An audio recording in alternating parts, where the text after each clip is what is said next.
ఇటీవల కేంద్రం ప్రకటించిన జీఎస్టీ 2.0 సంస్కరణలను ఏపీ ప్రభుత్వం స్వాగతించింది. అసెంబ్లీలో కీలక తీర్మానం చేసింది. సంస్కరణలు దేశానికి గేమ్ చేంజర్ అని అభివర్ణించారు సీఎం చంద్రబాబు.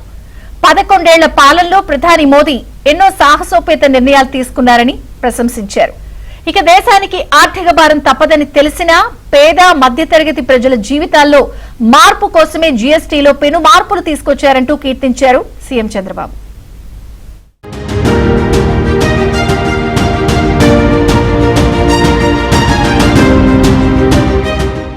దేశవ్యాప్తంగా గతంలో పన్నుల వ్యవస్థ అనేక రూపాల్లో ఉండేదని సీఎం చంద్రబాబు చెప్పారు. సిఎస్టీ, వ్యాట్ వంటి 17 రకాల పన్నులు, 13 రకాల సెస్సులు, సర్ఛార్జీలతో ఎన్నో ఇబ్బందులు ఎదుర్కొన్నారని తెలిపారు. అలాంటి సమయంలో ఒక దేశం ఒకే పన్ను పేరుతో ప్రధాని మోదీ జీఎస్టీ తెచ్చారని చెప్పారు. ఇప్పుడు దీన్ని మరింత సులభతరం చేస్తూ 2 స్లాబ్లతో సంస్కరణలు చేయడం చారిత్రాత్మకమని చంద్రబాబు స్పష్టం చేశారు.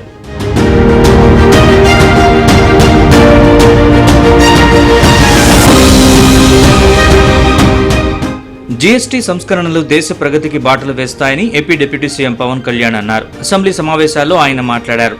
రాష్ట్ర ఆదాయానికి నష్టం కలిగిన సామాజిక ప్రయోజనాల కోసం సమర్థించామని తెలిపారు. చరిత్రాత్మక సంస్కరణలకు మద్దతు తెలిపిన తొలి రాష్ట్రం ఆంధ్రప్రదేశ్ అని స్పష్టం చేశారు. దీన్ని గ్రామీణ స్థాయి నుంచి ప్రచారం చేయాల్సిన అవసరం ఉందని, దీనిపై ప్రభుత్వం ప్రణాళిక రూపొందించాలని పవన్ విజ్ఞప్తి చేశారు. జిల్లా నుంచి గ్రామ స్థాయి వరకు ఈ అందరికీ తెలిసేలాగా మరింత ఏమేమి తగ్గుతాయి, ఏవి బెనిఫిట్స్ ఉన్నాయి, ఇవన్నీ ప్రజలందరికీ తెలియజేసే ఒక కార్యక్రమం ఖచ్చితంగా రూపొందించాలి. దాని మీద మేము కోరుకుంటా ఉన్నాం. అలాగే ఈ రెవెన్యూ కానీ, కమర్షియల్ ట్యాక్స్, పంచాయతీ అధికారులు గ్రామ స్థాయిల్లో ప్రజలకు నేరుగా కలిసి వాళ్ళకి మమేకం, వాళ్ళకి ఎలా లబ్ధి చేకూరుతుంది అది కూడా చెప్పగలగాలి. పరస్పర అవగాహనతో పాటు పలు మీడియా వేదికల ద్వారా విస్తృత ప్రచార కార్యక్రమాలు చేపట్టాల్సిన అవసరం ఉంది. ఈ కార్యక్రమం ప్రధాన లక్ష్యం ప్రతి కుటుంబం జీఎస్టీ సంస్కరణల గురించి తెలుసుకుని వాటిని లాభాలు పొందాలని మనస్ఫూర్తిగా కోరుకుంటూ ఆంధ్రప్రదేశ్ ప్రభుత్వం ఈ చారిత్రాత్మక మార్గదర్శక సంస్కరణలు ఆహ్వానిస్తూ ప్రజల ఆర్థికాభివృద్ధి కోసం వాటి విజయవంతమైన అమలుకు సంపూర్ణ మద్దతు ప్రకటిస్తోంది. జీఎస్టీ అమలు గేమ్ చేంజర్ గా మారిందని సీఎం చంద్రబాబు అన్నారు. సంస్కరణలకు తానెప్పుడూ ముందుంటానని, అభివృద్ధి జరిగితే సంపద సృష్టితో ప్రభుత్వానికి ఆదాయం వస్తుందని ఆయన స్పష్టం చేశారు. ప్రభుత్వానికి ఆదాయం వస్తేనే సంక్షేమం, అభివృద్ధి జరుగుతుందని, సంపద సృష్టించని వారికి సంక్షేమం ఇచ్చే అధికారం లేదన్నారు. అప్పులు చేసి సంక్షేమం ఇవ్వడం సరికాదనేది తన నమ్మకమన్న సీఎం, ఆర్థిక ఇబ్బందులు వచ్చినా దేశం, రాష్ట్రమే ముఖ్యమన్నారు. మొన్న ఢిల్లీ మీటింగ్లో నేను చాలా స్పష్టంగా చెప్పాను, ఎవరైతే సంపద సృష్టించలేరో వాళ్లకు సంక్షేమం ఇచ్చే అధికారం కూడా లేదు.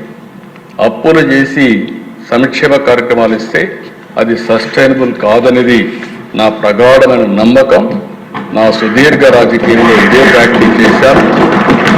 అందుకే ఈ రిఫార్మ్ వస్తే మా ఫైనాన్స్ మినిస్టర్ గారు, మా ఫైనాన్స్ సెక్రటరీ గారు వచ్చి, సార్ మనకు నష్టం వచ్చేస్తుంది, చాలా ఇబ్బందులు వస్తాయి, ఆర్థికంగా ఇబ్బందులు పడతామంటే, ఆర్థిక ఇబ్బందుల తర్వాత ఫస్ట్ దేశం, రాష్ట్రం ముఖ్యం.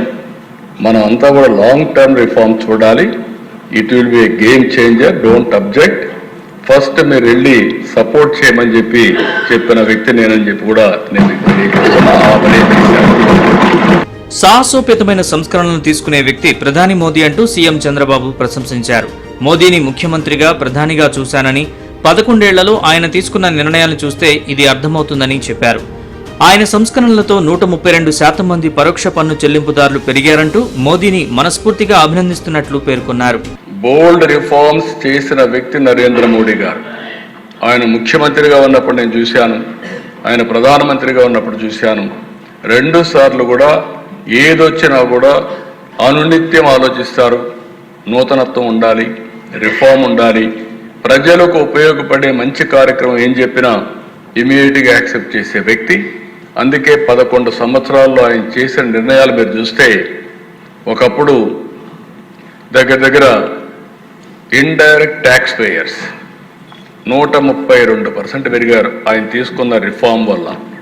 అంటే 2017లో 65 లక్షలుంటే ఈరోజు 22,08,000 కోట్ల రూపాయలు జీఎస్టీ ద్వారా వస్తూ ఉంది.